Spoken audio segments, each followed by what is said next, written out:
Okay, we are recording. Whoa! Hi, Kathy. Hey, Stacy. That's a lovely How's view it? you have. Welcome to Hawaii, Big Island, North Kohala style. That's a lovely view you've got. You're in the golden hour. I know, right? Just before the sun sets, we get some sun as it peeks under the clouds. Gorgeous. The sun is coming back. It's that time of Seattle. You'll get there. You'll get there.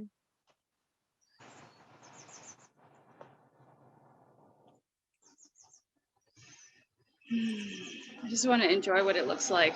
All right, are we supposed to be talking about something? I just want to stare at the beauty. Beautiful sky. Here, I'll give you the panorama. This is from my lanai.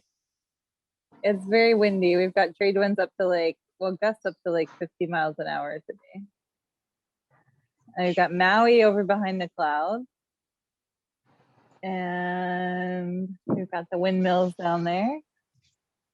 And that do not make a lot of noise. And lemon tree. There you go. My finger. Classic. Awesome. Oh, nice. So hey, I hear you have a class on Sunday. I do have a class on Sunday. I'm gonna be there. What's it about? You're gonna be there? Yeah. We're gonna breathe, and we're gonna feel breathing in different parts of our body and help ourselves to be able to find a little bit of calm during this crazy time, and hopefully help us be able to use our voices better. And yeah, you were at the class last week that was focusing on mind-body connection, right? Yes, yeah, and I'm not a singer. I mean, I guess I technically sing every day to my daughter for the last 17 months. It's the most I've sung ever in my entire life. At least twice a day I sing. And so I guess I am a singer in that sense, in that I sing. But what I loved about last week is that I could kind of apply some of the things already to it. Like I noticed, what was it? Is tapping? Was that the Franklin method, or was it just the tapping? Yeah, I mean, there is tapping in other modalities, but some of the specific things that we were doing are from my Franklin method training that I'm starting to integrate. Yeah. Well, I love that because I can notice the tension drop, like when you do one side, and then you can realize how much you're holding in the other side. And then it kind of brought a sense of mindfulness to when I was singing to Kaya, my daughter. In the week, I could tell, and I can feel it now, my throat is really tight, but I could tell when I was singing if I was stressed out or really wanting her to go to sleep, the tension in my voice, and it was much harder to sing with that.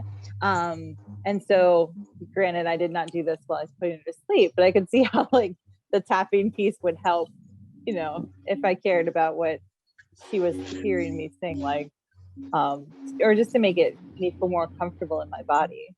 So It's been surprising how that. Go ahead. Yeah. No, soothing for both of you then. Yeah, I could tap her, huh? When she's crying. Maybe. Those little pats.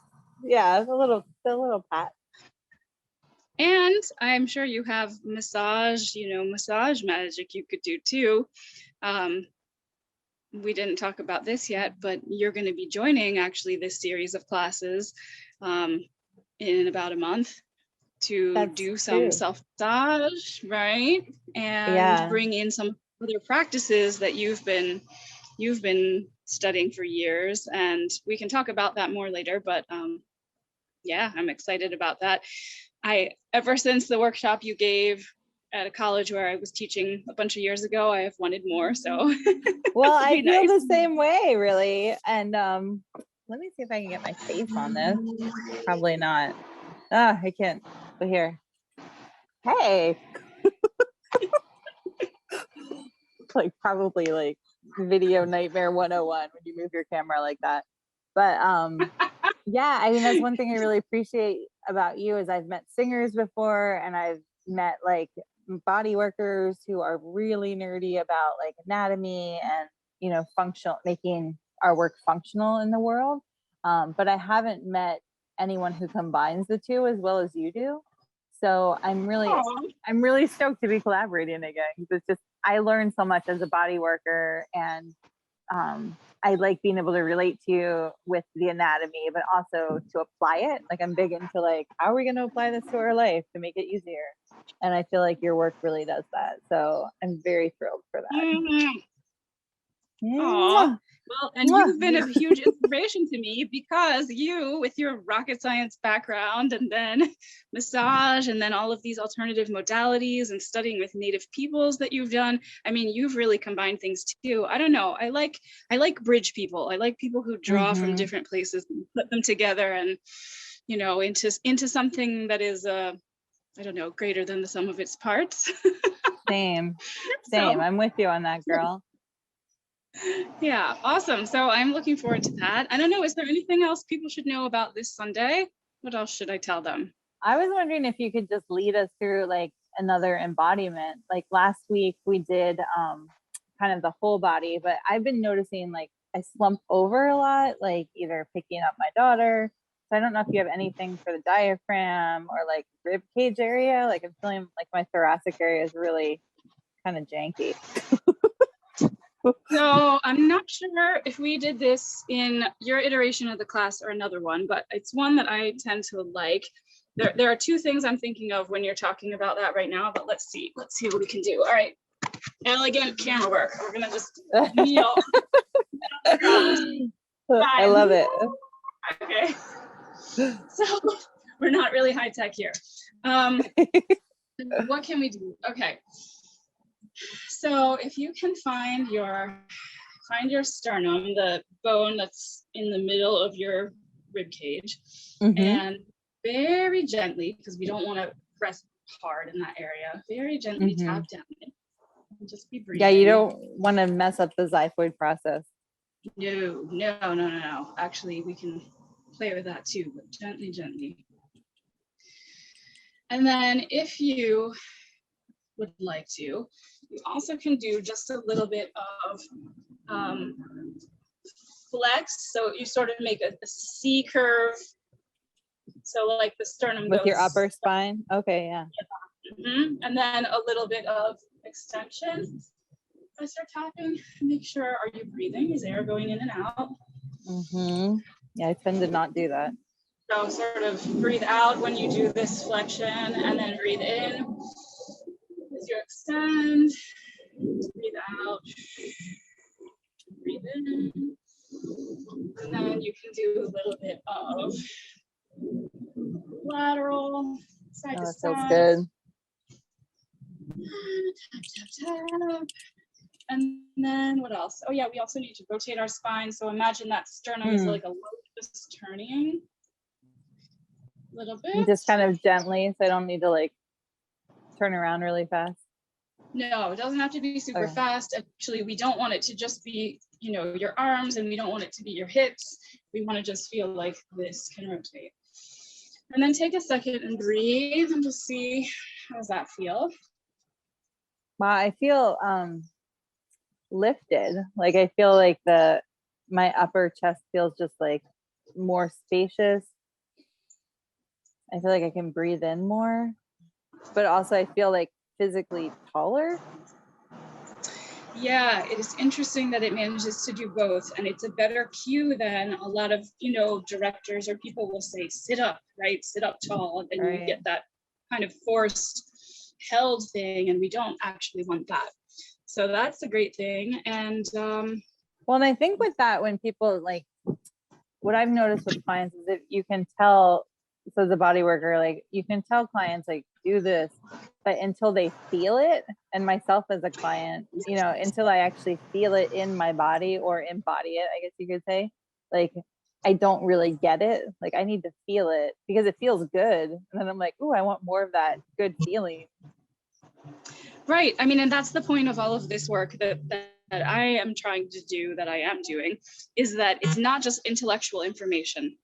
that the whole point is, yeah, okay, you can study it in a book, you can point to it, you can know where it is, but until you really feel it in your body and feel the difference in your body, and you help your brain to reprogram, like, oh, it's a different option. I don't have to feel crunched or, stressed here. I can have that expansive feeling, but it has to have a second to notice that that's a possible pattern. Yeah, for sure. Because you get so locked in to like feeling like crap sometimes. You're like, at least I do. And then I'm like, oh, I could never move that way again. But then once like that technique, I'm like, okay, I don't need to be so slumpy with my shoulders.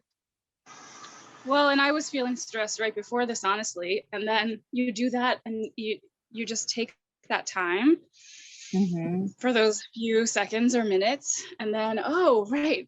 And you access the body, which helps the mind calm down. And then the mind's calm down. So the body is not continually taking on these stressful patterns and then having your mind be more anxious, right? So it helps to give you really concrete to do to help that cycle. Yeah, it cuts it. Yeah.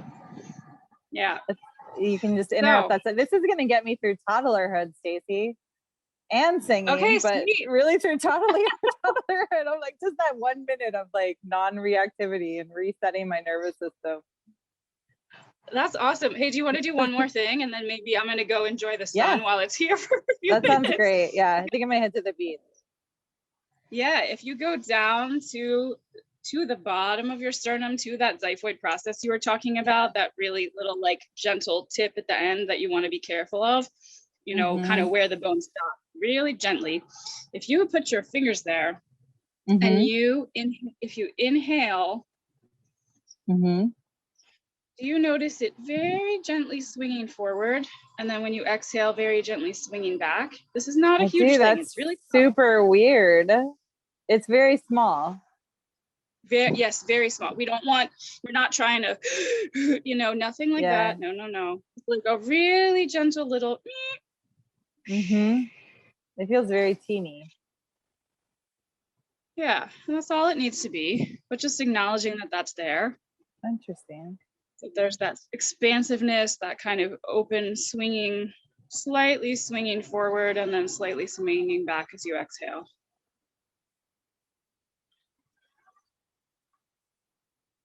Isn't it amazing all the processes going on in our body that we don't even know? It's like amazing that anything all the time. Yeah. And then when you breathe after that, how does that feel? Let me sink into that for a second. I feel like I have more oxygen. Awesome. Like I feel like kind of I just feel like clear. I don't know. I feel like I can see clear and I feel like there's more air coming in. But it's not that I'm wanting to like take big gulps of breath. It just feels like it's natural engagement, if that makes sense. Yeah, and that's the whole point as well, is that we don't want interventions that feel prescriptive or forced, like someone's making you do something or you're trying to do something. We want these things that access. Basically, we're helping with touch to notice the patterns that actually are happening in the body. Yep. And so then the brain gets a clear map of that and then is able to direct things better. Totally. Yeah, and we'll talk a little bit about that in my class, that concept of interoception, where you learn how to listen to your body, and learn how to be in it and what signals it's giving you. Because we're so in our head so much. I mean, I'll speak for myself, but I'm so in my head so much of the time that we kind of forget we've got this whole system keeping us going and alive that it's good to check in with. Beautiful. Oh my gosh, that's so gorgeous.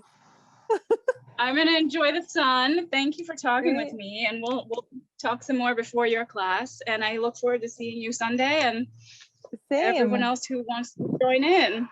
Thank you so much for helping me breathe better today. All right, much love. Thank you for showing us Hawaii. Yeah, for sure. Next time I'll show you me. Bye. Bye.